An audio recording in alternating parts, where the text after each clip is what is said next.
This is David Levin with Wise Brother Media and Pop Goes the Culture, and today I am talking to Peter Reckel from Days of Our Lives, who's going to be appearing on Broadway in the Fantastics coming this September.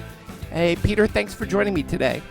Hey, my pleasure. Good morning. Good morning. So, Days of Our Lives, for how long were you on? 33 years? Well, I've started 33 years ago. I was on the show for about 30 years, yeah. Kind of on and off. I took a couple of breaks. Took a break and did a couple of years of Knots Landing, and then took another break and did some shows and movies, you know. But I started 30 in 1983, yeah. For an actor, that has got to be an amazing gig for longevity. I mean, actors mostly, you know, there's a lot of struggling, and even the ones who do movies or character parts. But to get a job on a daytime drama like that's got to be. Yeah, I was a pretty lucky guy. It was, and you know, to have a role that had as much impact as it did, it was. Like I said, I'm very blessed in my life. That's for sure. That is for sure. And then, I didn't get to watch a whole lot of daytime dramas, but I did watch Knots Landing constantly. Oh, yeah. So I was a big fan. What was that like, and how is that different than doing a daytime drama? Well, it was kind of relaxing because, at that time on days we were doing 5 shows a week. Now they're doing something like 8 shows a week. They're really jamming it. But so going over to Knots Landing and doing one show every 9 or 10 days, something like that, was rather relaxing. And it was a train. It was a beautiful train just chugging along, and all I had to do was jump on and enjoy the ride. So it was fun. I really enjoyed Knots Landing. That was one of my favorite shows during the 80s. And I know. Yeah, go ahead. Those nighttime soap operas were just, Dallas, Knots Landing, whatever. They were a lot of fun. You know, the interesting thing is, I'm getting a little geeky here, but I'm thinking about Dallas and Knots Landing, and Knots Landing was a spinoff of Dallas, and all of a sudden Bobby comes back on Dallas, but like he was still dead on Knots Landing. Yeah, the nighttime soaps kind of followed the footsteps of daytime soaps, where a character would change actors, and characters would come back alive, and so yeah, that's just something that happens in soap operas. Yeah, it does.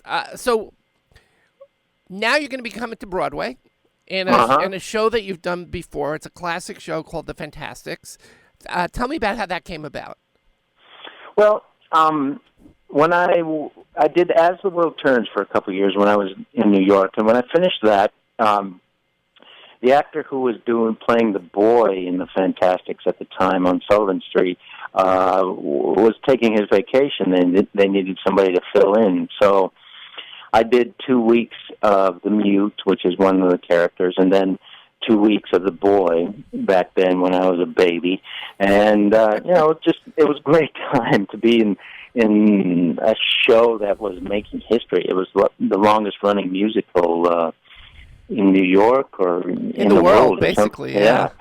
And so that was a great time, and I think that's the reason they called me up now, because it just came out of the blue that one day we're sitting here having dinner with my family, and the phone rings and says, "Hey, I'm a producer of Fantastics.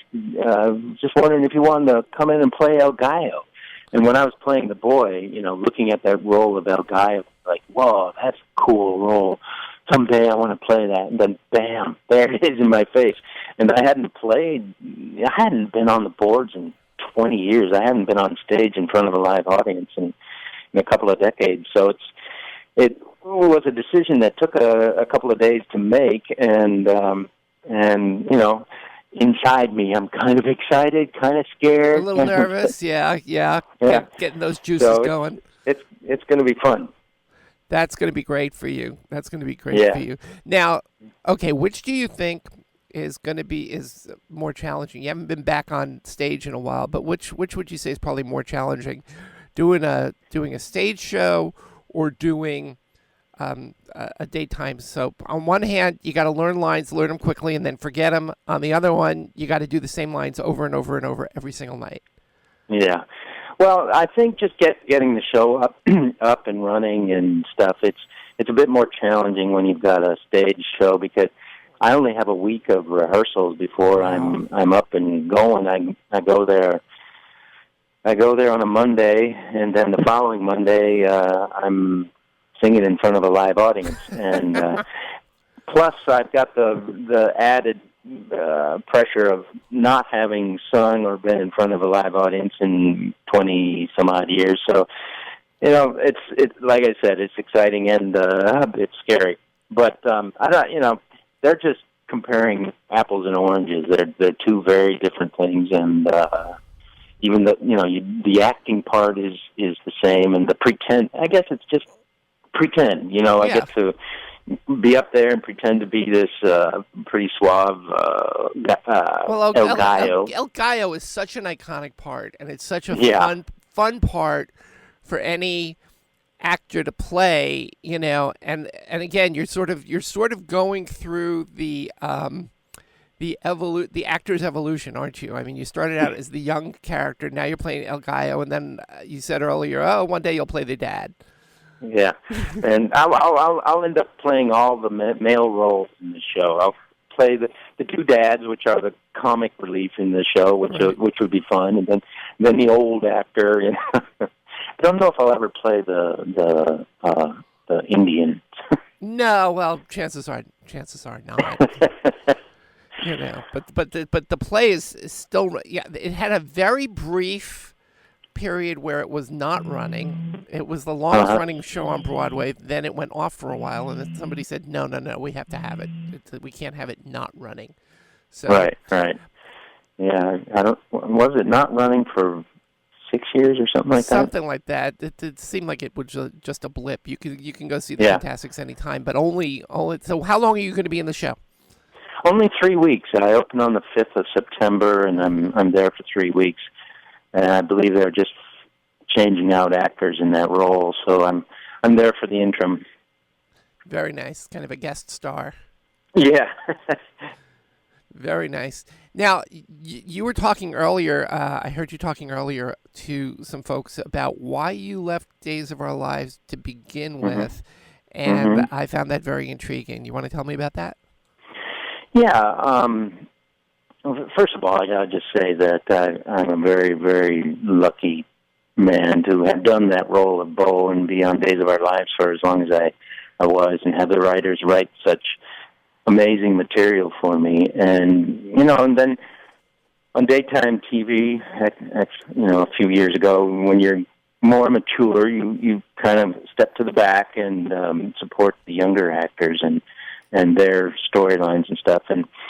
And that's sort of what happened, with Bo. He's just kind of stepped back and played a supporting role.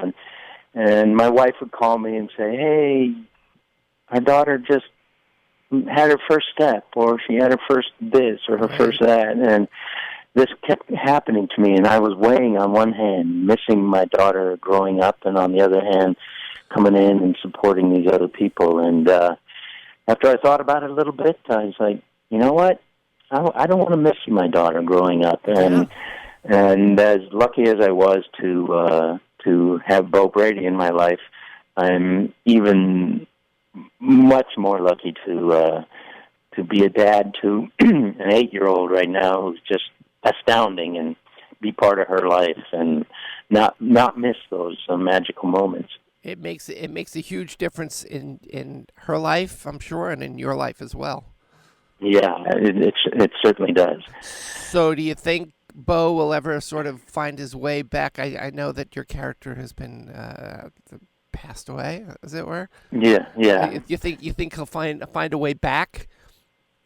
I don't ever want to burn any bridges, because that was like I said, it was an awesome role. But at this point, I do not see it happening. My family we're living in Nashville now. Mm-hmm. I'll get to be in New York for a month or so. So that it's kind of it's like a long way off. And I did get the chance to have Bo have some closure with the audience, and then have some closure with relationship, that very powerful relationship of Bo and Hope, and help the character of Hope move on with her life. So right now, I don't see it happening, but hey, who knows? You never know, especially with daytime soaps. Now, I was looking at your IMDb page, and this is going to be a very strange question, but I noticed on 30 Rock that you were on 30 Rock as Bo. Am I getting that correct? Oh, they just take little clips of the show and put them on the show. Oh, okay. So you didn't actually. They were just running a scene from your show. Right. Was it an actual scene, or was it something that you did for 30 Rock? It was just an actual scene from the show. Okay, well, because they do weird things sometimes on that show, so right. Well, so Peter, looking forward to seeing you on Broadway. You're going to get to meet some of your fans and talk with them after the show, I take it, for a little bit? Yeah, that'll be fun. It's a small, intimate theater, so coming out and saying hi afterwards kind of makes sense. Well, thank you so much for talking to me today. Good to talk to you, too.